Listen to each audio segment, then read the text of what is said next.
Hi friends, ఈ వీడియోలో మరికొన్ని రోజుల్లో జరగబోయే తెలంగాణ శాసనసభ ఎన్నికల్లో ఈసారి గెలిచే అవకాశాలు ఎవరికి ఎక్కువగా ఉన్నాయి, రాజకీయ పార్టీలు చేస్తున్న ప్రయత్నాలేంటి, ప్రజలు ఎవరి వైపు మొగ్గు చూపుతున్నారు అనే చాలా విషయాలు ఈ వీడియోలో మీకు చెప్పబోతున్నాను. 2014లో ఆంధ్రప్రదేశ్ నుంచి తెలంగాణ విడిపోయినప్పటి నుండి ఇప్పటికీ 2 సార్లు ఎన్నికలు జరిగాయి. 2014లో లోక్సభ ఎన్నికలతో పాటు శాసనసభ ఎన్నికలు జరిగాయి. కానీ 2018లో కేసీఆర్ ప్రభుత్వం లోక్సభ ఎన్నికల కంటే 6 నెలల ముందే ప్రభుత్వాన్ని రద్దు చేసి ఎన్నికలకు వెళ్ళింది. దీనివల్ల 2019లో జరగాల్సిన ఎన్నికలు 2018లో జరపాల్సి వచ్చింది. అలాగే ఇప్పుడు కూడా లోక్సభ ఎన్నికలకు 6 నెలల ముందే ఈ ఎన్నికలు జరుగుతున్నాయి. తెలంగాణలో ఈసారి చాలా పార్టీలు పోటీ చేస్తున్నప్పటికీ ముఖ్యంగా చెప్పుకోవాల్సినవి 4 పార్టీలు. వాటిలో నెంబర్ 4 ఏఐఎంఐఎం. ఈ పార్టీ తెలంగాణలో ముఖ్యంగా ముస్లింలు ఎక్కువగా ఉన్న ప్రాంతాలైన నాంపల్లి, కార్వాన్, మలక్పేట్, చార్మినార్, చంద్రయాన్గుట్ట, యాకుంత్పుర, బహదూర్పుర ఈ 7 అసెంబ్లీ స్థానాల్లో పోటీ చేసి గెలుస్తుంది. వీటిలో చాలా స్థానాల్లో దాదాపు 20 సంవత్సరాల నుంచి ఏఐఎంఐఎం పార్టీ అభ్యర్థులు మాత్రమే గెలుస్తున్నారంటే ఈ పార్టీ బలం ఆ ప్రాంతాల్లో ఎలా ఉందో అర్థం చేసుకోవచ్చు. కానీ ఈ పార్టీ ఆ 7 స్థానాలు తప్ప మరి ఎక్కడా పోటీ చేయదు. కాబట్టి వీరు మరొకరికి మద్దతును ఇస్తూ ఉంటారు. తెలంగాణ వచ్చినప్పటి నుండి టీఆర్ఎస్కు ఈ పార్టీ మద్దతు ఇస్తూ వస్తుంది. Number 3 BJP. బీజేపీ 2014 అసెంబ్లీ ఎన్నికల్లో టీడీపీ పొత్తుతో 5 స్థానాలు గెలిచింది. కానీ 2018లో ఒంటరిగా పోటీ చేసి కేవలం 1 స్థానంలో మాత్రమే గెలిచింది. ఈ ఎన్నిక ఫలితం బీజేపీకి ఘోర అవమానాన్ని కలిగించింది. అయితే 2019 లోక్సభ ఎన్నికల్లో 16 చోట్ల పోటీ చేసి 4 స్థానాల్లో గెలిచింది. లోక్సభ ఎన్నికల్లో పర్వాలేదనిపించాక రాష్ట్రంలో పార్టీని బలోపేతం చేసే విధంగా అడుగులు వేసింది. దీనిలో భాగంగా 2020 మార్చిలో కరీంనగర్ ఎంపీ అయిన బండి సంజయ్ను తెలంగాణ బీజేపీ అధ్యక్షుడిగా నియమించింది. అదే సంవత్సరం దుబ్బాక టీఆర్ఎస్ ఎమ్మెల్యే మరణించడంతో అక్కడ బై ఎలక్షన్ వచ్చింది. ఈ ఎన్నికల్లో బీజేపీ ఎమ్మెల్యే అభ్యర్థిగా రఘునందన్ రావుని బీజేపీ నిలబెట్టింది. ఈ ఎన్నికల్లో విజయం కోసం బీజేపీ గట్టిగా ప్రయత్నాలు చేసి ఎట్టకేలకు విజయం సాధించింది. ఈ విజయం అధికార పార్టీని షాక్కి గురిచేసింది. అయితే తర్వాత జరిగిన జీహెచ్ఎంసీ ఎన్నికల్లో కూడా ఎవరూ ఊహించని స్థానాల్లో బీజేపీ విజయం సాధించింది. తెలంగాణ రాజకీయాల్లో తన ప్రభావాన్ని బీజేపీ చూపించింది. నాయకుల కృషిని గుర్తించిన కేంద్ర ప్రభుత్వం తెలంగాణ ఎంపీల్లో ఒకడైన కిషన్ రెడ్డికి కేంద్ర మంత్రి పదవిని ఇచ్చింది. అయితే టీఆర్ఎస్ ఎమ్మెల్యే అయిన ఈటెల రాజేంద్ర అవినీతి ఆరోపణలు రావడంతో మంత్రి పదవి నుంచి తొలగించారు. దీనితో రాజేంద్ర బీఆర్ఎస్కు రాజీనామా చేసి బయటకు వచ్చేశాడు. రాజేంద్రను పార్టీలో చేర్చుకోవడానికి కాంగ్రెస్, బీజేపీ ఎంతగానో ప్రయత్నించాయి.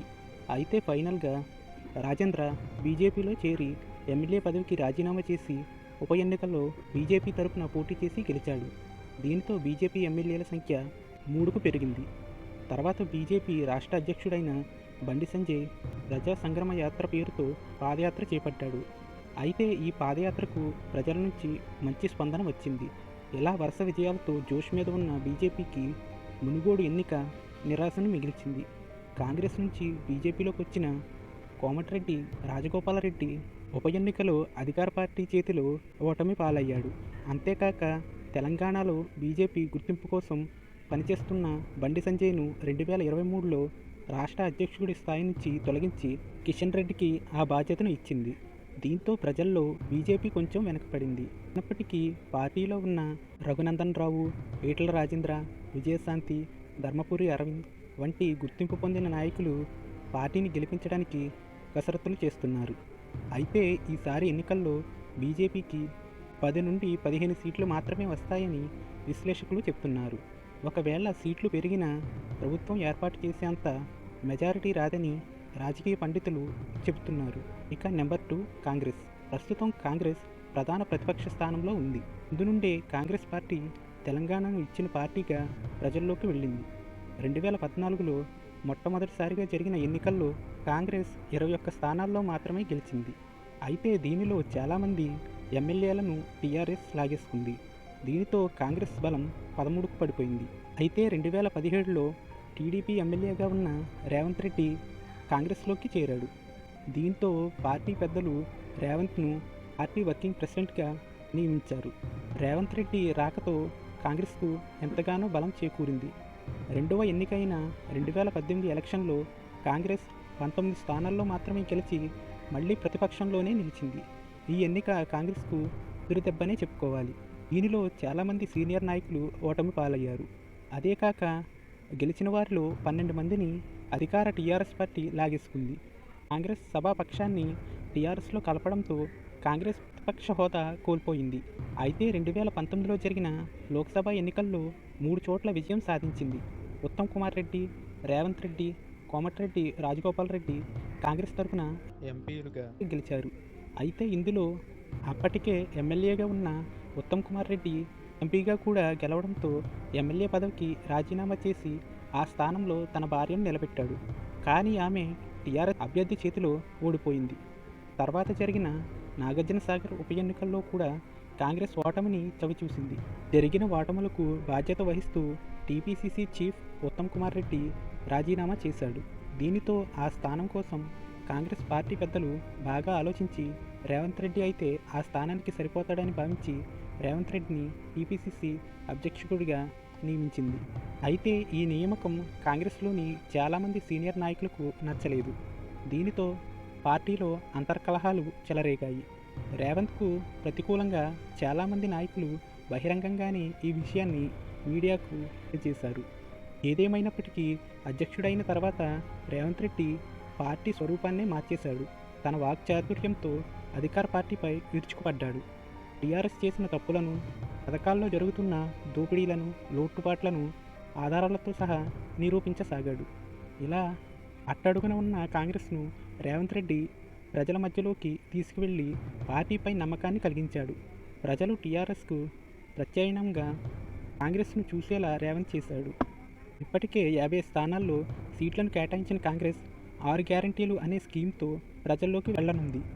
ఇందులో మహిళలకు ప్రతి నెల 2,500, 500కే గ్యాస్ సిలిండర్, ఆర్టీసీ బస్సులో మహిళలకు ఉచిత ప్రయాణం, రైతు భరోసా, కౌలు రైతులకు 15,000 రూపాయలు, వ్యవసాయ కూలీలకు 12,000 రూపాయలు, ఇల్లు లేని వారికి ఇంటి స్థలం, 5 లక్షల ఆర్థిక సాయం, ఉద్యమకారులకు 2,500 చదరపు గజాల ఇంటి స్థలం, విద్యార్థులకు 5 లక్షల విద్యా భరోసా కార్డు, ప్రతి మండలంలోనూ తెలంగాణ ఇంటర్నేషనల్ స్కూల్, చేయూతలో భాగంగా ప్రతి నెల పింఛన్ 4,000కు పెంచడం వంటి గ్యారంటీలతో కాంగ్రెస్ ప్రజల్లోకి వెళ్లనుంది. ఈ పథకాలన్నీ ప్రజలను ఆకర్షించడంతో చాలామంది కాంగ్రెస్ వైపు మొగ్గు చూపుతున్నట్లు తెలుస్తుంది. అంతేకాక చాలామంది టికెట్లు రాని బీఆర్ఎస్ నాయకులు కాంగ్రెస్లోకి చేరుతున్నారు. ఇవన్నీ ఈ పార్టీకి బలంగా మారనున్నాయి. ఇవన్నీ కనుక వర్కౌట్ అయితే కాంగ్రెస్కు అధికారం రావడం తథ్యమని రాజకీయ విశ్లేషకులు చెప్తున్నారు. ఇక నెంబర్ 1 అధికార పార్టీ బీఆర్ఎస్ పార్టీ తెలంగాణ అవతరించినప్పటి నుంచి ఇప్పటి వరకు వరుసగా 2 సార్లు గెలిచి అధికారంలో ఉంది. బీఆర్ఎస్ పార్టీ మొదటి నుంచి తెలంగాణ తెచ్చిన పార్టీగా ప్రజల్లోకి వెళ్ళింది. అయితే 2014లో గెలిచినప్పటి నుండి బీఆర్ఎస్ ఎన్నో నూతన పనులను చేసింది. దీనిలో మొదటిది నీరును అందించడం. 2015లో మిషన్ కాకతీయ అనే కార్యక్రమం చేపట్టి రాష్ట్ర వ్యాప్తంగా చెరువులను అభివృద్ధి చేశారు. దాదాపు 2,500కు పైగా చెరువులను బాగు చేశారు. ప్రపంచంలోని అతిపెద్ద లిఫ్ట్ ఇరిగేషన్ ప్రాజెక్ట్ అయిన కాళేశ్వరంను టీఆర్ఎస్ నిర్మించింది. దీనితో పాటు పాలమూరు, రంగారెడ్డి ఇరిగేషన్ ఇలా చాలా ప్రాజెక్టులను చేపట్టి రైతులకు నీరుని ఇచ్చారు. రెండవదిగా పవర్ సెక్టార్లో కూడా బీఆర్ఎస్ ప్రగతిని సాధించింది. భద్రాద్రి, యాదాద్రి, కొత్తగూడెం థర్మల్ పవర్ ప్లాంట్లను నిర్మించి 24 గంటల కరెంటు ప్రజలకు ఇచ్చే ప్రయత్నం చేసి చాలా వరకు అభివృద్ధిని సాధించింది. మూడవదిగా బీఆర్ఎస్ వ్యవసాయ రంగాన్ని కూడా ఎంతగానో అభివృద్ధి చేసిందనే చెప్పాలి.